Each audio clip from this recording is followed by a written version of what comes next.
the career. But yeah, when it comes to emotional depth, I'm not putting him up there with Daniel Day-Lewis or something like that. Like, it is what it is. And, go with your John Wick self, man. That shit is awesome. Yeah. Fuck it. Yeah, totally embrace that. Fantastic. All right. I'm definitely going with a movie here because I know they're remaking it this year. And most of my movies here that I'm like, just stop trying to remake or stop doing are either most of the time it's because you got it right the first time. So I put myself on the clock here. I'm going to go with The Exorcist, which they're remaking this year. Now, this could lead us down to other paths, and we've talked about, we try to produce a nice show for you, for the fine listener, singular here. That thanks, Carl. That's Carl. You're awesome. We love you, babe. But and we want to do another show. We're talking about like what truly scares us and why. But really, when it comes to The Exorcist, you just had one of these really perfect films for so many reasons. There's stories. I've read books upon books and listened to other podcasts about the making of the film. So I know all the little tricks that the director used to scare the cast and that the writer used, and how it's allegedly based on a true story of an actual Catholic exorcism and all of these things. So you have just these elements of sheer fear and sheer terror. And I think that when if you try and remake it now, you're just simply not going to make a scary movie. You're going to rely on too many effects, right? All the practical effects that they went with, all the atmosphere, all the ambience, everything they do. That still creeps me the fuck out when I watch that movie. It's not as bad as it was when I was a kid, which just truly terrified me. And part of it was my father had read the book, and my father was terrified by the book. For whatever reason, his imagination was way, way scarier than what anything Hollywood could come up with. And so that scared me in concept. And then the movie just was the physical representation of that. And, when you're young, you think your dad's invincible, right? And what could possibly scare your dad? It scares your dad, Scares your dad, Jesus Christ. Right? Yeah. So it was this scary idea. But I just feel like, anything they do is going to fall short. I'm like, just don't do it. Stop it. We've seen it. We've done things. It's going to be a recycling of the tropes that the movie made the tropes. That's the thing. The movie made that cliche. And when a movie is that good that it actually makes the cliche, then you gotta just leave it alone. Just please just don't touch it. Just don't touch it. So I mean, that falls into the category of movies that I wish they would remake just scene for scene, line for line, beat for beat, just maybe with better special effects, like, The Running Man or something. All right, maybe an acting class too. But you see what I'm saying? Like, the movie, it hits, it is what it is. Just some places it could use a tweak, but don't remake it. Definitely that. Well, as you say, those updates and or at least, I like the acting class. He got better as he went on. Yeah, right. Sub-Zero, now just plain zero. But I think the other problem is with like movies like The Exorcist is they like, to me, media has a great way of capturing the times and making people emotionally responding to the times and the stimulus that they have. So for something like The Exorcist, for it to have worked, there's nothing really like it to push it or push the audience in the way that it did to have the lasting effect, to make it impactful in a way that they didn't have to rely on special effects or jump scares or things like that. It was a very special moment in time in which it came together on film, and you would have to recreate that opposed to anything else. And the unfortunate thing is, because the story's so known, there's no way of recreating that feeling, that instance, that sort of aura or awe around it. So that's when I think producers and writers and directors make the mistake of trying to go over the top of where they can, which is always effects or, way over the top story parts that have nothing to do with anything, to try to answer questions no one really has or wants. Similar to like Alien, right? The end of Alien, when it happened at that time, was mind blowing. You do that now, you're basically looking at a commercial.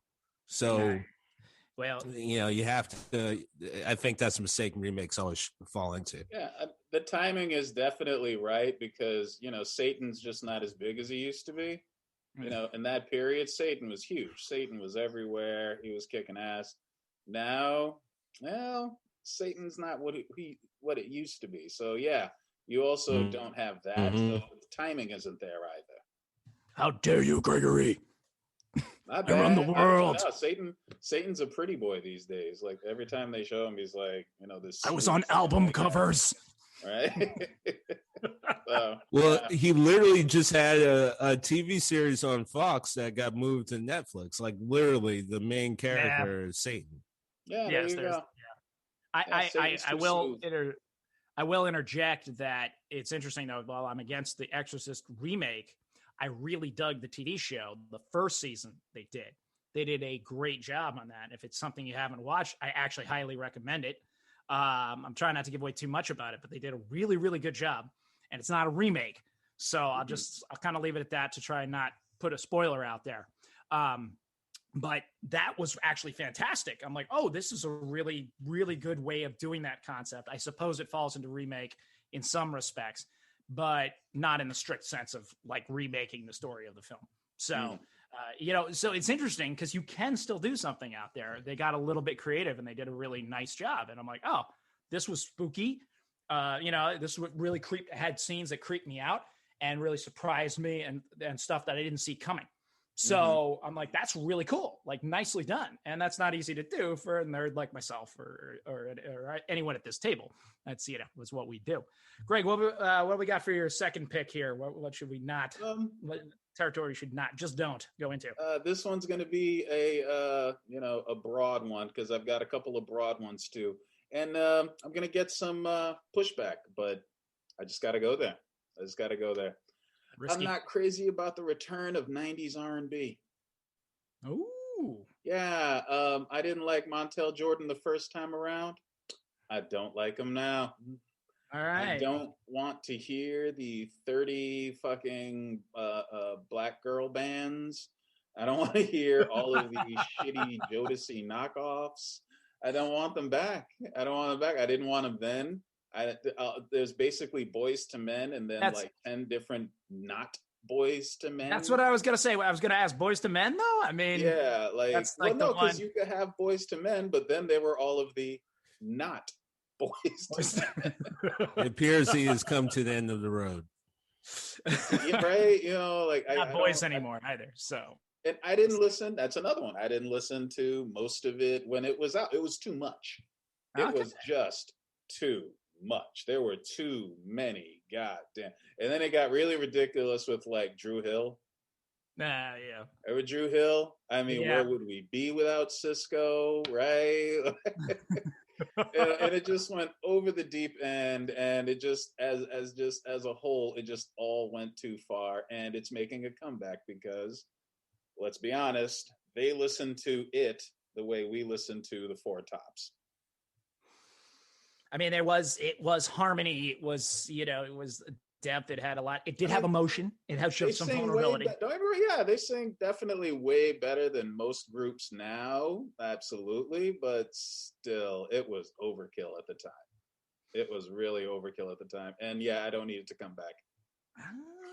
Now, it's interesting to hear you say it. I mean, it was not where I would have expected you to go for a bunch of reasons, but yeah, it just was. So was it really, you really weren't into it at the time? It really like just too much of it. Like you said, you just sort of had one band that you had Boys to Men and then everything else, right? Well, you had the ones, and that's probably what it's like with these genres that just go overboard. You've got the four that are good. And then you have all of the music industry knockoffs that are there to, make a one-hit wonder and then move on. And it was our turn, It was our turn at bat, and oh my God, they were everywhere. And then Diddy came along, and he was sampling the fuck out of everything. Like he wasn't even trying to make it seem like he was.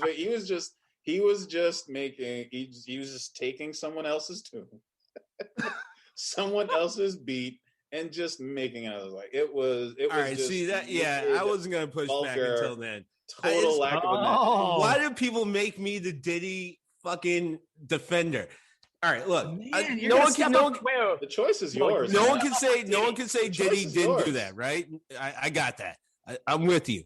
But to say he's the only one that did it up until that moment, I'm not even saying afterwards or even during that time, the biggest. But to say he's the only one who did up, literally, rock bands were doing it every single decade up until that moment, every year. Literally going back to like a black person who did like 2 days before. They're like, yeah, we're going to take this. And then roll out with their own song that was just that song. And everyone was cool with it. And Diddy shows up in the 90s and people are like, hey, hold on now. That's not even yours. Well, I didn't say he was the first or the only. I just said when he popped up, that's when it was he definitely jumped the shark. Like by then it was like, all right, you guys aren't even how do you jump the shark and for what it was already doing? I'm gonna disagree with you because by that tone you're trying to say like when Led Zeppelin ripped off Muddy Waters, they came off anywhere near as good as Muddy Waters. And that's not true.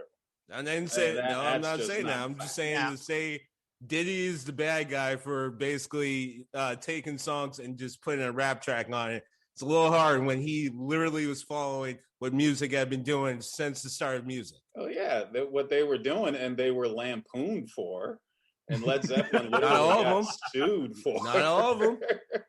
Not all of them. It wasn't like everyone was doing it and then they turned around. It's like, no, it's like all of these British rockers, they all ripped off these black artists. Don't do the same thing. You know, not all of them. They do better. Can anyone tell me, because I don't have it in front of me here, but who did Proud Mary first? Was it Tina Turner or was it Creedence? Who did that? Tina Turner. Tina Turner did it first. All right. And did it so much fucking better. And I hate to say it that I'm probably sure that listening on the radio when I grew up, I probably heard the Creedence version first and hadn't really heard it until I heard Tina. So, there's a lot to be said. Well, the funny thing with that song is, and I know I literally have Google right next to me so I can look it up, and someone I'm sure is going to really call me to the mat on this, but that song, the funny thing with that is it was known before even Tina Turner. Yeah, but that's true. That makes sense that there's a lot of history in some songs and they have a long way they go back. So yeah, a lot of these songs, the fucked up thing is when you look at the history of a lot of these songs that we love, they were kind of just produced for either the radio station, like they're an in-house band. They produce it for the radio station to kick out like a B-side or C-side and get no sort of credit for it whatsoever. There's a lot of songs that happen in the 30s, 40s, and 50s that were just like kind of like, especially if they were a black band, they're just kind of like the house band, like, all right, well, we need something real fast. They kick it out, slap it on some vinyl. No one's even going to give them credit for it. But next, it becomes like a classic and, someone shows up like, yeah, we did it. Mm-hmm. And I want to end on one champion note that, Bob Dylan writes All on the Watchtower and then Jimi Hendrix perfects it. So got to go there. At least one case. It's not the norm. It's an outlier, but that is the case. And I grew up not knowing that Bob Dylan had written that song or done a version of it for years, right? That's just how good. And I heard it and I'm like, yeah, I'm still sticking with Jimmy. There's no two ways. Oh, no question. Yeah, no question. Bob Dylan's one of those people that, like, I love his songwriting. I don't like it when he performs a song by and large. There's a couple of exceptions, but ain't it the truth? The funny thing though, and the reason why I think a lot of us respect Bob Dylan, I feel like Bob Dylan would be the first one to say that. Yeah, I think so. I don't think I'd probably so. We could probably all have a beer and talk about it, but I would agree that it is the case. So he thought his own son's music was shit.